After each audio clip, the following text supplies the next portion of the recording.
2016 жылдын 28 күнү Ош шаардык сотунун аныктамасы менен доогер Дүйшеевдин доо арызы канааттандырылып, жоопкер Саитовду турак жайын бузуу менен үйүнөн көчүрүлүп чыгарылуусу көрсөтүлгөн. Себеп дегенде 1991 Ош шаарынын эл депутаттар кеңешинин жыйыны менен доогер Дүйшеевге талаш болгон жер тилкесине типтүү келишим түзүлүп, ал жерге турак жай курууга макулдук берилип, келишим түзүлгөн.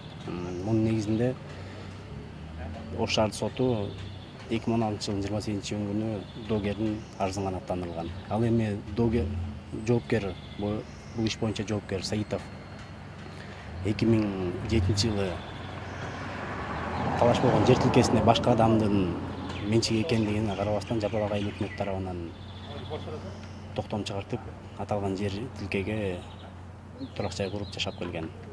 Аталган Ош шаардык сотунун чечими бир канча жолу областтык сотко жана бир канча жолу жогорку сотко чейин даттанылган жана доогердин арызынын пайдасына чечилген. Мунун баардыгы мыйзамдуу эле каралган. Соттор тарабынан бир нече жолу выездной судебный заседанияларда өткөрүлгөн бул боюнча. Сот тарабынан эч кандай ишенбечүлүк жок бул жерде.